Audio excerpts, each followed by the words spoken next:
Hello আম্মু, কি হয়েছে কান্তা সুস্কা? আম্মু তোমার জামাই আজকে আমার বাপ মা তুলে গালিগালাজ করছে। আরে বাবা, সংসার জীবনের কমা তোর বাপে আমার কত গাইলে দেহস না, একটু ধৈর্য ধর। আচ্ছা ঠিক আছে। হ্যালো আম্মু, আম্মু তোমার জামাই আজকে আমার গায়ে হাত তুলছে, আরে স্বামী একটু মারতেই পারে। অনেক মারছে। আমি আর- কাইসা বড় আর আসবি মানে কি কস তুই? স্বামী স্ত্রী একটু ঝগড়াঝাটি হইলে মারামারি লইলে কি আয় পড়তে হইব? একটা বাচ্চা হইলে সব ঠিক হয়ে যাবো, বুঝছস? টিক্কা থাক। হ্যালো আম্মু, তোমরা তো কইলে একটা বাচ্চা হলে ঠিক হয়ে যাবে, বাচ্চা তো হয়েছে আর ঠিক হয় নাই। আরে বাবা, তোর ধৈর্য না আসলেই কম, ছোটবেলা তোর ধৈর্য কম ছিল।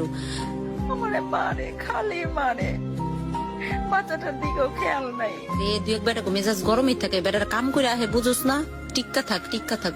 হ্যালো আম্মু, আজকে আমার শাশুড়ি আমারে মারছে, আমার ননদ অনেক কথা কইছে। আরে বাবা, তোর দাদি ফুবু আমার কম কইতো কত মারতো, আমি কি এমন করতাম?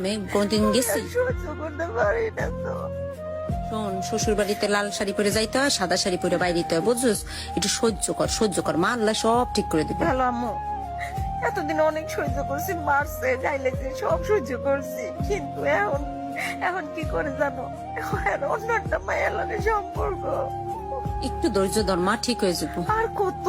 আরে বাবা, এত ধৈর্য হইলে তো হয় না রে। ঠিক হইবো, ঠিক হইবো, একটু সংসারটা কর মন হ্যালো দিয়ে। আম্মু, আম্মু তোমার জামাই আমার অনেক মারছে, কি কইছে জানো, আমার নাকি মায়েরা ফেলাইবো। হ কইছে মায়েরা ফেলাইবো আর নতুন বিয়ে করে এই মায়ের আনবো।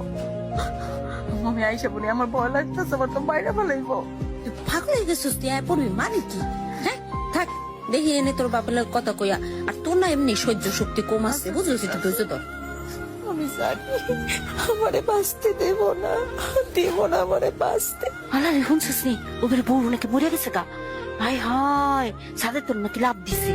আল্লাহ না মাইয়া লাইছে, কে জানে বউরা তো অনেক মারপিট করতো। আহারে সেরে মায়ে কি কামড়া কামতাছে।